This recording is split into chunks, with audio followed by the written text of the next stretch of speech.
misunderstood, hurt, depressed, forgotten, hopeless, anxious.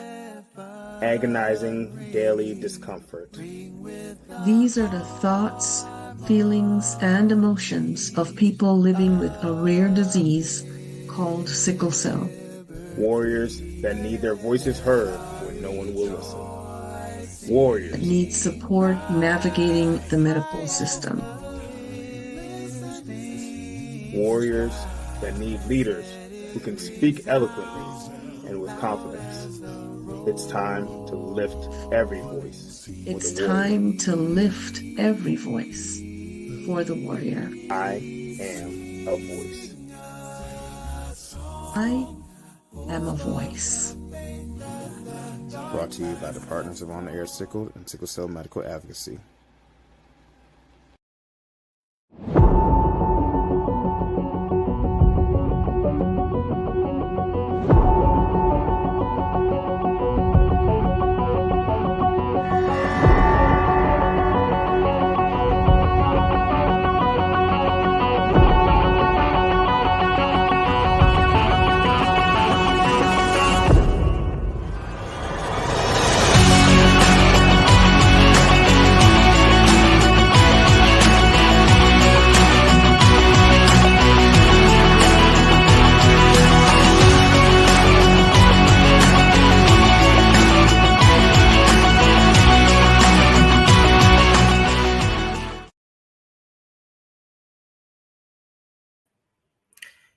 Hello, everybody. Welcome to On the Air Sickled, wherever you're listening from. Thank you for tuning into the show. I am your host, Otmar Donald. I'm the executive director of On the Air Sickled, and I am so excited to bring to you a story like no other, one that's never happened on the show before. We have a warrior and we have a nurse all in one that's going to be talking to us. Before we get started, I just wanted to say that our episode today is brought to you by Sickle Cell Medical Advocacy. Sickle Cell Medical Advocacy navigates transformative healthcare for sickle cell patients following national guidelines for urgent medical intervention, promoting faster healing and shorter hospitalizations.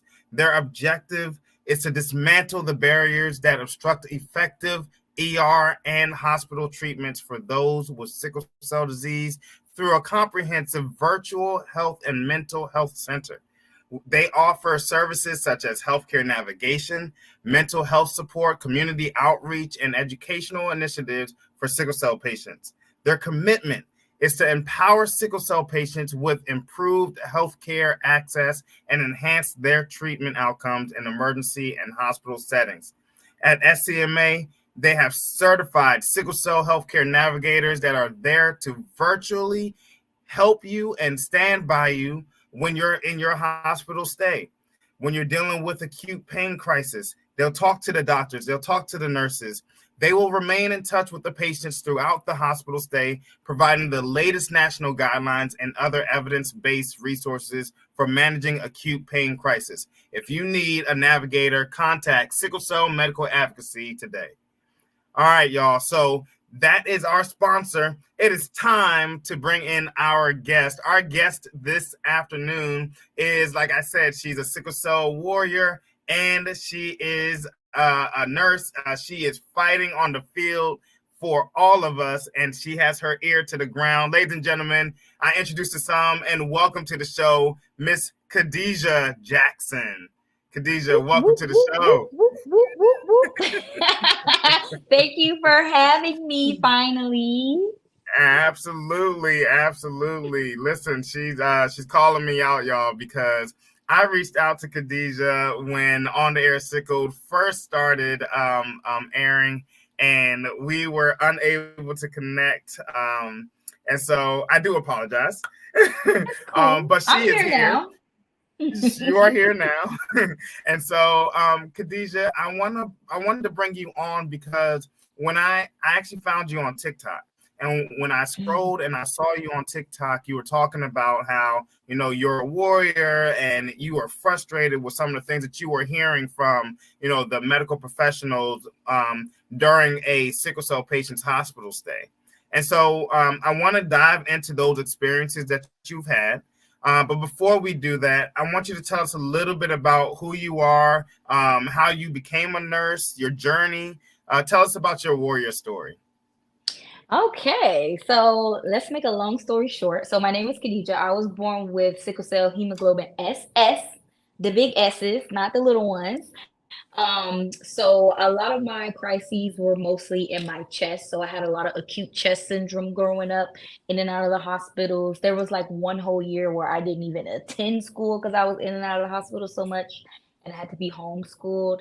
I ended up having to have a bone marrow transplant because of the severity of my crises and where they were located at. So I had a bone marrow transplant back in 2004.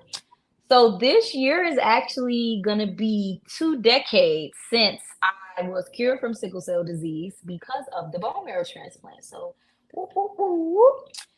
So of course I wanted to become a nurse because of my experiences as a person with sickle cell disease, dealing with nurses and physicians who would just, be like, okay, whatever, we're not giving you no more pain medicine.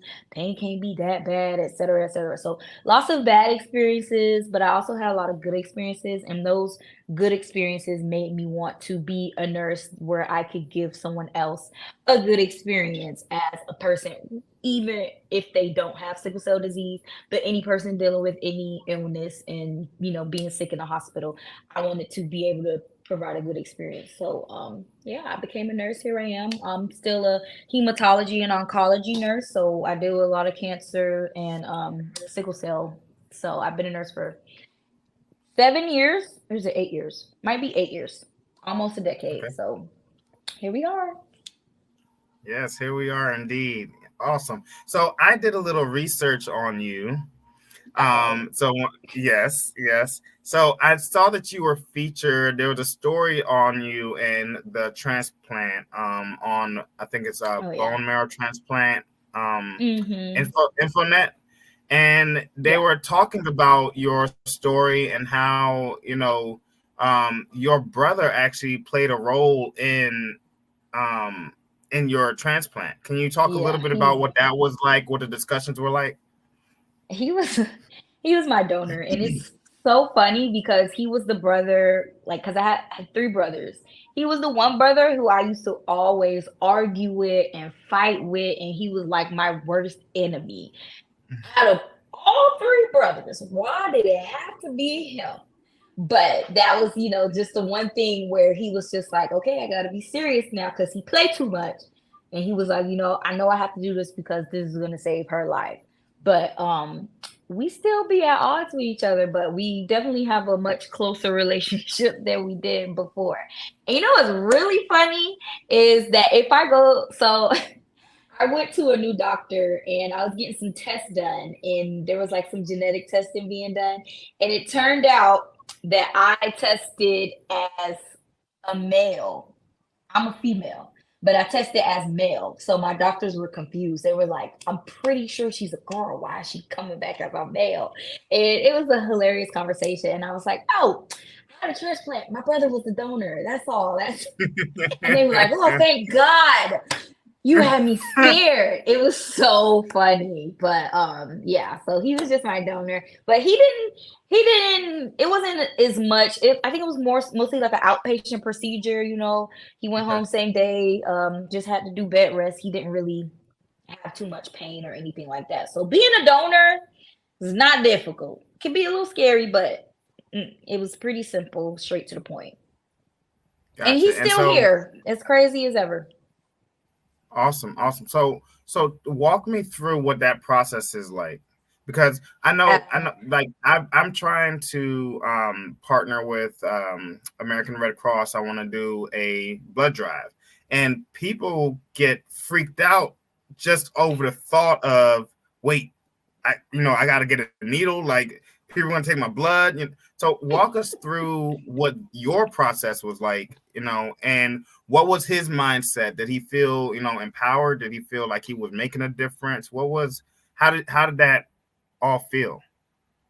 I feel like me being a nurse and my experience with people with even just getting regular like blood drawn, especially the men. I don't know what's wrong with y'all, but y'all just be so afraid of needles. It's crazy. I don't know how many times I have had to baby a grown man so that I can draw blood from them. It's Oh, wow. ridiculous. But as far as the donation procedure, um, as always, you're getting a lot of blood removed from you, but they do their best to try to replenish you. They make sure that your vitals are good. They make sure that you have food because that energy is going to help to, keep you from fainting because there is a possibility now. With anything, there's always a possibility of something negative happening. It doesn't happen a lot, but it does happen. People do faint from getting or donating blood, which is why they take into consideration what your vitals are. They take into consideration what your weight is, and things like that. So as long as you stay hydrated, you come in hydrated, as y'all supposed to be doing that anyways. Y'all supposed to be staying hydrated anyways. But for some reason, my people can't stay away from the sodas and the juices and the Kool-Aids and stuff. So they make sure you hydrate with water. As long as you're like really hydrated, you got food in your system, everything's gonna be good. And if you faint, okay, you're gonna get back up. You're gonna be all right. It's not that deep, I promise you. But as far as the donation process for the bone marrow transplant, he was asleep during that process because bone marrow comes from the hip bone, the hip bone in the back. So they have to put you to sleep. Well, at least they did back then. I don't know. They may have come up with some newer technology where you can do it awake. I know sometimes they can just do simple lidocaine, but for the most part, they put you to sleep during the collection of the bone marrow because bone marrow is in the bone, and the collection area is in that hip joint in the back area. So he was asleep. It took probably like 30 minutes. He woke up, minimal pain. He was pretty much good within the next day or so. So the donation process for bone marrow is a lot different for just regular, blood from your veins. So that's two totally different processes. But yeah, you're asleep during the bone marrow part. We do need more donors though. So, you working on that blood drive, work on a bone marrow drive too. Okay. I'll make sure to contact you so that we can partner together with that one. Let's do it. Listen, okay, so your brother does the transplant for you. What is, and this was my question, is the difference between the bone marrow and the stem cell? Bone marrow and the stem cell is kind of the same. Like I feel like the verbiage is kind of like interchangeable. Okay. And I believe because the bone marrow slash stem cell, you get it like kind of from the same area, and different diseases can be cured from this stem cell or bone marrow transplant. The crazy part is that a bone marrow transplant wasn't even in consideration as a treatment or cure for sickle cell disease, because the disease that they use for stem cell transplants is leukemias. So there happened to be a young lady who had both leukemia and sickle cell disease. And she so happened to be cured of both when she got her bone marrow transplant, which is how they came to the conclusion that, hey, this works for sickle cell disease too. So I think that they're kind of interchangeable and used for different kinds of diseases. So I can also say that I've had a stem cell transplant too, because it's virtually somebody's like a photocopy of the background system of their red blood cells, white blood cells, all of the blood cells, and the memory of their red blood cells, white blood cells, or whatever cells is now in my body. So instead of my original body that was producing those sickle cells, it now produces from that photocopy of my brothers whose cells were normal. If I'm explaining that right. I don't know. I might have confused y'all, but it's okay. I was following. That makes sense. Okay. And so let's transition a little bit. So you're born with sickle cell, you have your transplant, you're doing well. Has there been any moments where you still felt like, oh man, like the weather's changing, let me make sure I do this, let me make sure I do that, after the stem cell, after the transplant has happened, you still had like kind of like those phantom thoughts of a crisis is about to happen, like I did a lot at first, like the first couple of years, definitely. It was more so like fear of, did this actually work? Like, am I actually cured? Like, the doctors are saying it, but I'm getting a little anxious. Like, is because at this point, I'm very, very young, so I don't understand the magnitude of what just happened. I'm just like, sure. are they sure it worked? Are they sure I don't need to see this doctor? Are they sure it's not going to come back? Can it come back? That was my thing. But now older, I definitely sometimes have like phantom pain, but in my head, I know it's not a crisis. It's just my body was just so used to having those crises that sometimes I feel it in my mind and it's like, feels like a crisis, but I know it's not. I know it's not because I see a primary care physician more often than the average person. Just because we have a plan, we monitor my red blood cells very closely, and if there is any small deviation in what they were, then we going full throttle. But for the most part, I do my due diligence with making sure I stay hydrated. I can't say that my diet, is good because it's not. It's pretty terrible. But hydration is the most important. Diet too. But hydration is the most important as far as preventing sickle cell crises and managing stress. I manage my stress very well. If you're stressing me out, you just gotta go. That's it. So, I try to stay on top of those things, even though I know I'm cured. I don't have to worry about having a sickle cell crisis, but I still try to do my due diligence as far as, the average human being and what we're supposed to be doing for our health, anyways. So, Gotcha. yeah, a little phantom pain here and there, but nothing too crazy. Okay. And so, what are some things that you said managing your stress level? What are some things that kind of helps you to manage your stress level?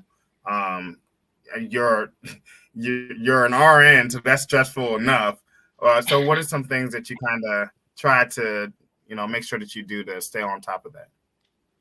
I try to do what I want to do. So things that I like to do. One, making sure I read my Bible and keeping God first and, doing my prayers and all of those things. Two, I find things that I enjoy because we have groups of friends and sometimes they want to do things that you're not that much into, but you want to hang out with your friends or whatever. So I make sure I find time for myself and doing what I like to do, which is pretty much just watching my anime, watching my K dramas, drinking my wine.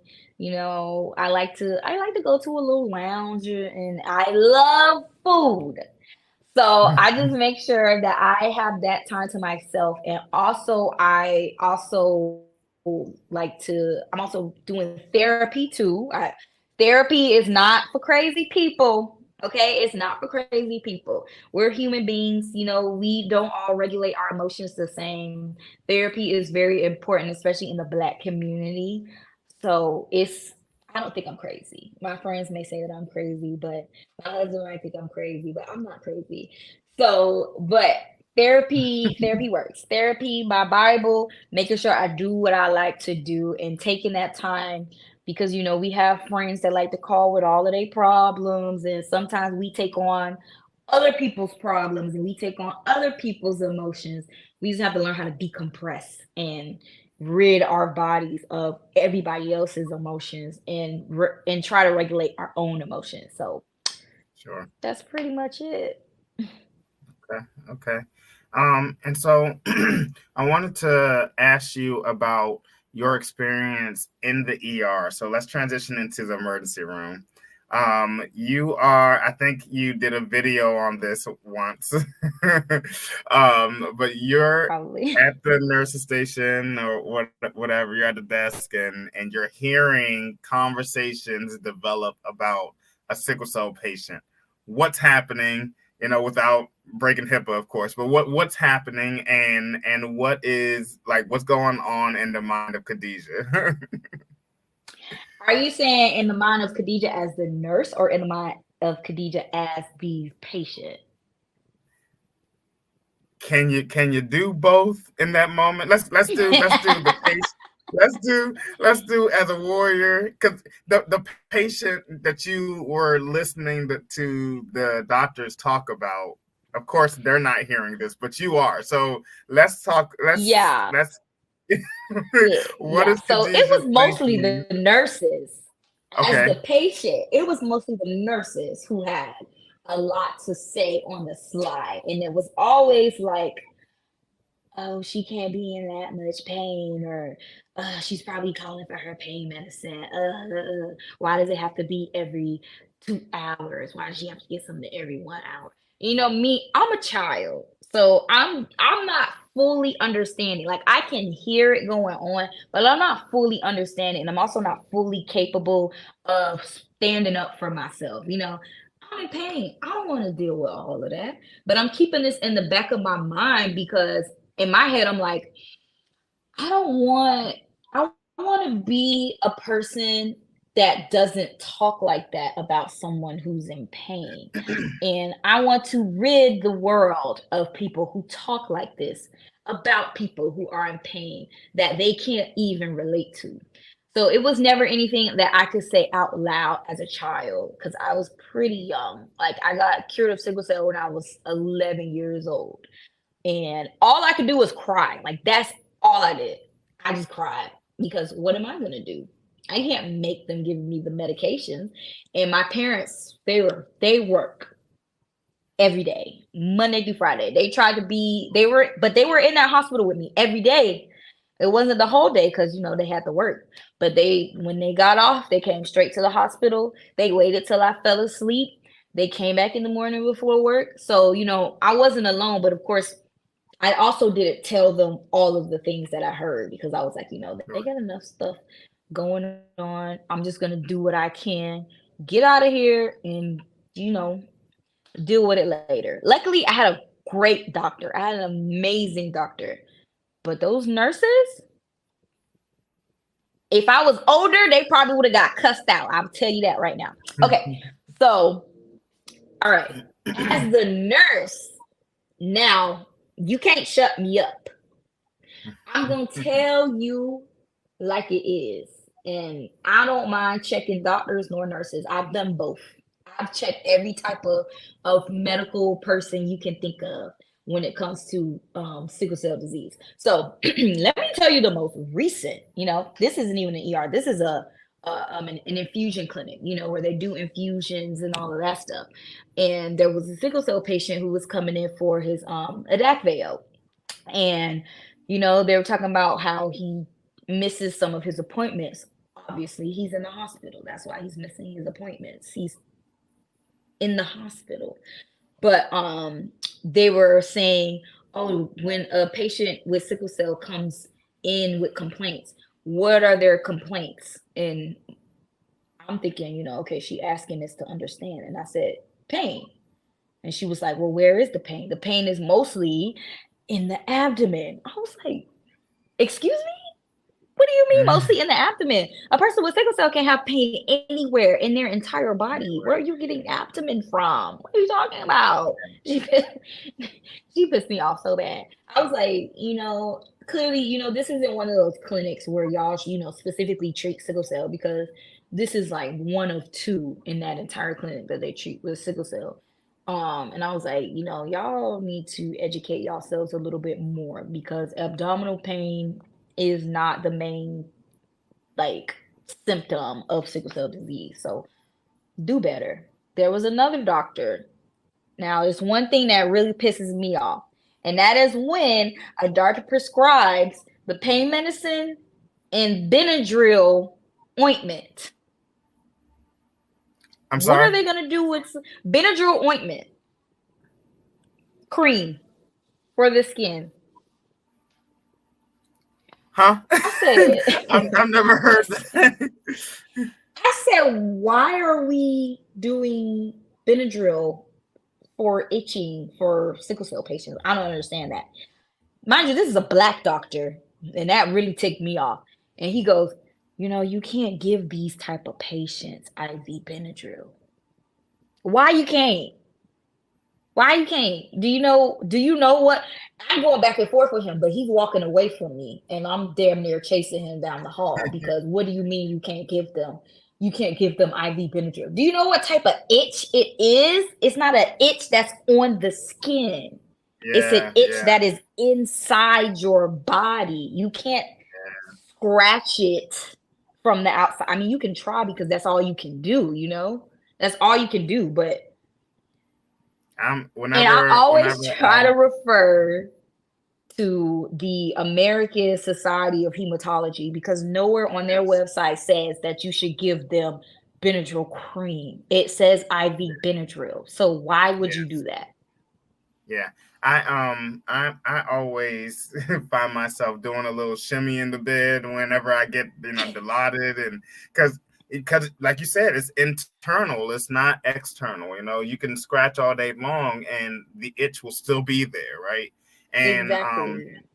One of the things that I've learned over time is the Benadryl actually helps calm the patient down, and then people come in there filled with anxiety, filled with pain. There's no cure for my disease. That's what they're thinking, right? And how, can I get rid of this pain? And I need my pain medicine now. So everything is urgent for the patient in that moment because literally sickle cell is damaging their internal organs. So, it's a matter of a quick response.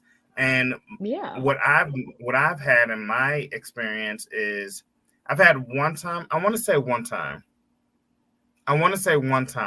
where I was where a nurse actually said, no, I don't want to give you more pain medicine because you're drug seeking.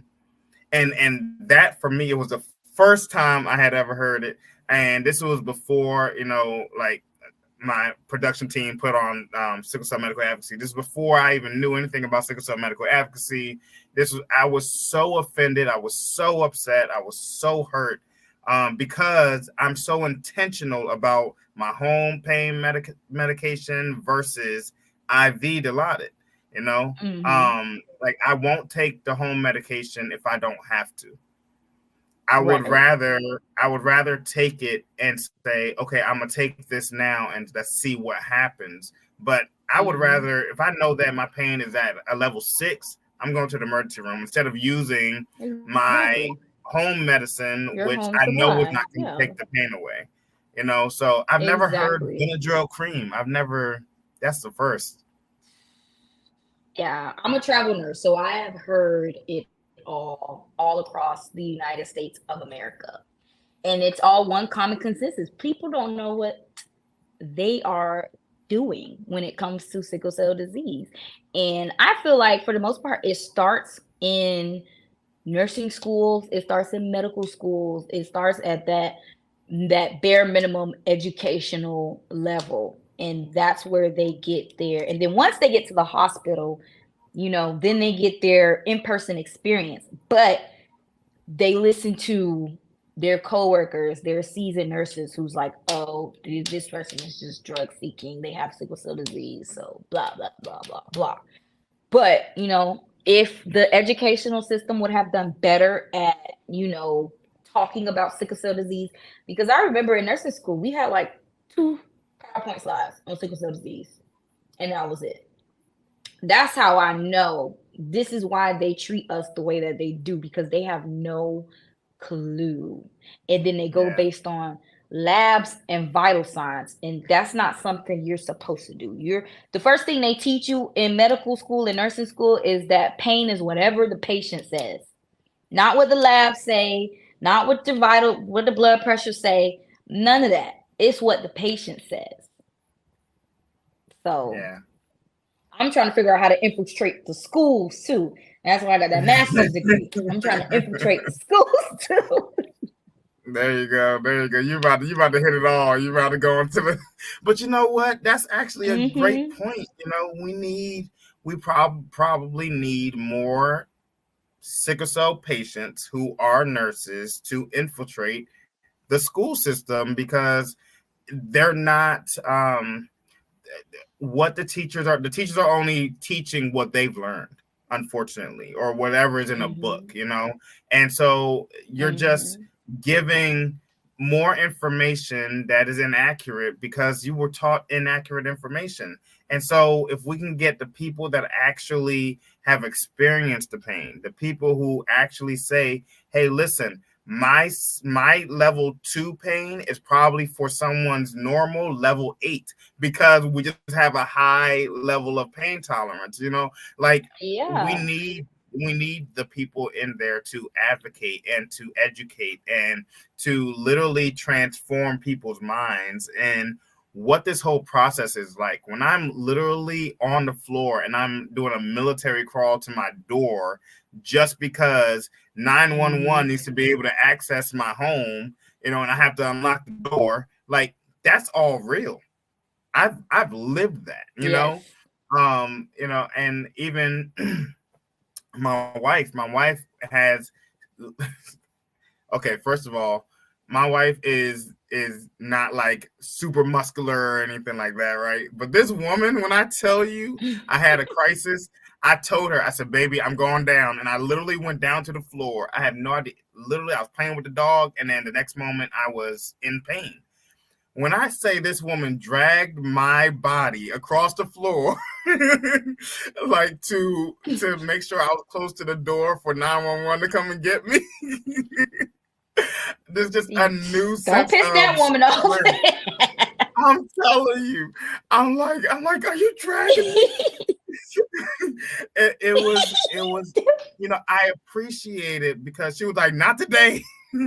But I appreciate it because even though, she's not the one in the pain, she recognizes the urgency of the pain, right? And so, and our problem, I'm just going to put it out there, is because we have such a high tolerance for pain, is we'll wait till the last second before we see medical care, and so it looks like when somebody is actually not waiting till the last minute, they're not in too much pain, oh, they're fine, oh, they've been out there for 2 hours, it's okay, so we have to educate even the sickle cell community to say, hey, if you know your body, it's time to go to the emergency room, get the help that you need, so in that way, you're not in a bigger situation than if you had waited. So yeah. So you said that conversation many times. Oh, do you? With the patients, with my sickle cell patients. Because it's true. We wait, and Chardonnay's my wife. Chardonnay will say all the time, baby, we need to get you to the emergency room. I'm like, it's not that bad. Yeah, right. Struggling. I'm like, struggling. But Khadijah, what it is though, at least for me, is I remember my first medical transport bill that came in the mail. $700, 77, like I've remembered it, right? And for me, that number has stuck in my memory bank for so long that it's influenced my decision making, because I'm like, I can't afford to call 911 every single time, right? I'm already paying for medications. I'm already paying for my treatments. I'm already paying for so the amount of money that has to go into the type of treatment that sickle cell patients actually need, people don't understand. Listen. And you call me a frequent You don't want to know what I'm gonna say. You don't want to know what I'm gonna say. Go ahead, say it. Go ahead, say it. Go ahead, say it. They gonna have to catch me. Go ahead, pay a medical bill? No, not paying them. Listen, don't be like me though. I'm bad. Don't be like me. It's one of those things where it's overwhelming. Not just the pain, but then, oh, well, you didn't pay this bill. I've never had that, but I've heard that you didn't pay this bill. And now you're I ain't pay it. I can't pay it. I can't pay it. You'll get it when I get it. Like Exactly. You got to get it in blood because you're not getting it right now. Right. It's one of those things that's just it becomes traumatizing. It becomes traumatizing. Oh yeah. But I wanna get to so you're a travel nurse. Now approximately, if you can just throw a number out there, how many hospitals have you traveled to in your 8-year career? 11, Okay. give or take. Yeah, 11. So out of the 11, so what's the time period that you normally spend at? Is it just like whenever they need you? It's a temporary assignment? How does that work? Yeah, it's temporary. It's usually for 3 months. So I have recruiters who like find jobs for me and then they'll send them to me and then I'll choose like, the best one for me. And it's usually always 3 months at a time. So I've spent 3 months at these 11 hospitals. And I can honestly say that only one catered to sickle cell disease out of the 11. Wow. Right. So you are literally the difference maker in these hospitals because of your experience and your wealth of knowledge, to be able to create transformative impacts on the sickle cell community. Yeah, because I would be quick to say, hey, you're coming here for sickle cell.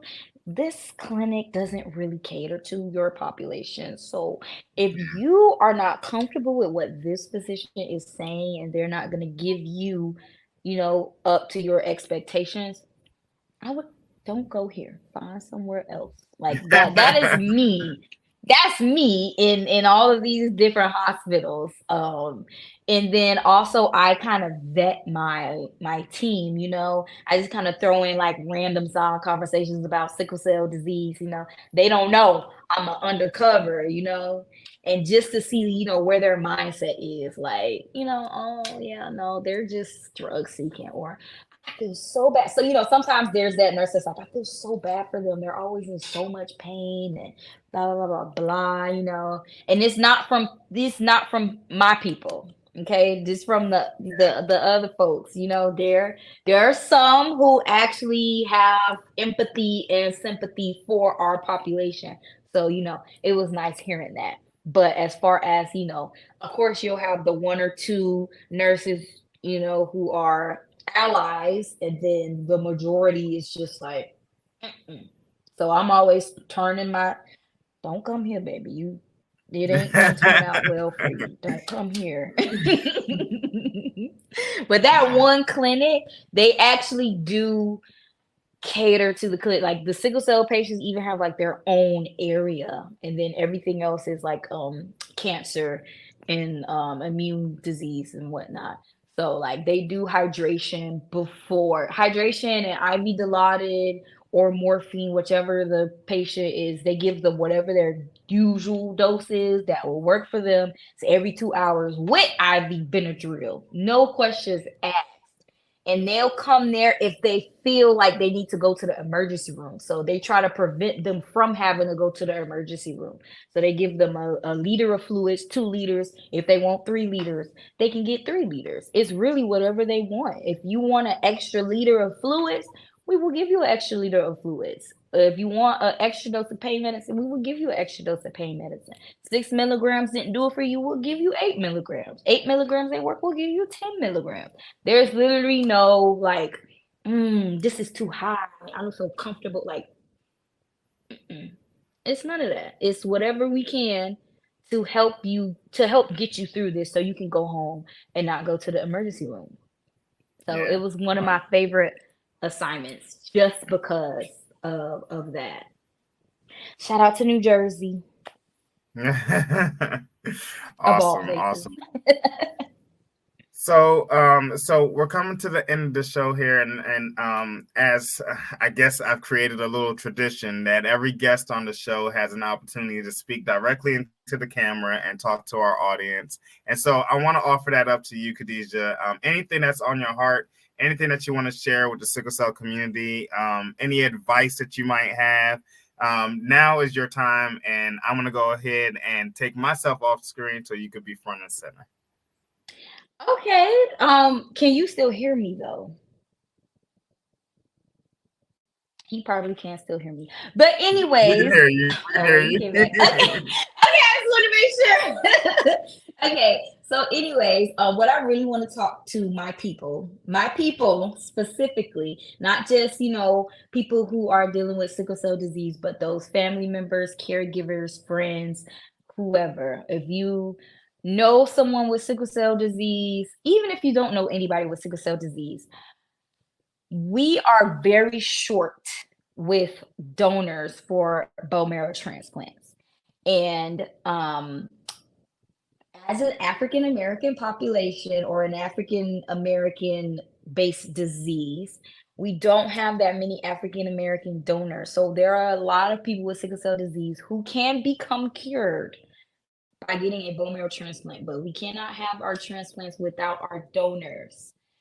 So if it is in your heart to want to save a life and become a donor, you should do it. It's not scary. I mean, I feel like anything is scary, but pray about it, have a brave heart, make a difference, save a life. That's all I have to say. And my people with sickle cell disease, keep going. Okay. I know it gets hard. I know it is hard. Make sure you pushing those fluids because I know a lot of y'all still on them sodas and on Kool-Aid. Drink your water. Get rid of that man. Get rid of that girl, that woman, whoever's stressing you out. It's not worth it. It's not worth your health. Okay. Stay hydrated. Eat right. Eat your beets. Eat your red fruits and veggies, and get right. And we out here for y'all. We out here advocating in the shadows. I'm advocating in the shadows. I can't speak for everybody. We got on there sickled, spreading the word. So do what y'all gotta do, and we gonna keep fighting for y'all. But most importantly, fight for yourself. And that's all I wanted to say. Love y'all. Ladies and gentlemen, you heard it from Khadijah Jackson, our RN for the day on the air sickled. She joined us to share her story of navigating her health as well as navigating the medical institution. And so, Khadijah, thank you so much for joining us. I'm gonna put you in the green room. Just sit tight for us. All right. Bye, guys. Hey, y'all. Thank you for tuning in to On the Air Sickled again. I'm your host, Otmar Donald. It has been such a pleasure having this conversation with Khadijah to, basically educate us on what's happening behind the scenes. She's literally infiltrated the medical system as a warrior and as a profession. She has just brought so much light to, just things that are happening in the background. If this information has been so beneficial for you, I want to encourage you to please go to www.ontheairsickle.com so that you can share your story with us. Sorry, got a little tongue tied there. And make sure that you fill out the link. We want to know about your story. We want to know about what you've been through. We want to know how we can make the greater community more aware of sickle cell, what we go through, how we accomplish things. I just want to hear your story. We had the commercial air at the beginning where we're lifting every voice. And I mean that. We're lifting every voice for the sickle cell community. Also, if you want to give to On the Air Sickled, you can do so at our PayPal at On the Air Sickled OD. That's On the Air Sickled OD at PayPal. We want to make sure that we are investing into this program for a couple of reasons. One, we want to, air the good, the bad, the ugly in the name of awareness and advocacy. And then the other components are simple. Like we want to make sure that people like you are able to hear the stories of the warrior and their families and the medical professionals, to know what's going on, to be updated, to hear the changes that's going on in the world that might benefit your life. The other avenue is We want to make sure that we give to sickle cell research. We want to make sure that we're contacting, organizations like NIH, and we want to make sure that we are advancing research into sickle cell and opportunities that are beneficial for you. The third component is our Flip the Bill campaign that we are trying to build, to grow. And the whole avenue of Flip the Bill is simple. You go into the hospital, you're a student, you're looking to graduate, but you are, you're unable to pay for classes. You come on the air, you tell your story. We put your story before our board of directors. They talk about it, see how we can help. And we donate money to maybe get you some books for the semester, or maybe we, pay for food for your family. But we want to make sure that you connect with us at On the Air Sickle. So please go fill out the Share My Story link, www.ontheairsickle.com. I got it that time. And you can follow us on our social media platforms. As it was advertised at the beginning, we are on 6 platforms, but you can follow us on Facebook, YouTube, and TikTok. As it stands right now, we're looking forward to connecting with you in the future. Listen, you've been listening to On the Air Sickle. Tell us your story. Connect with us. You could be our next guest on the air.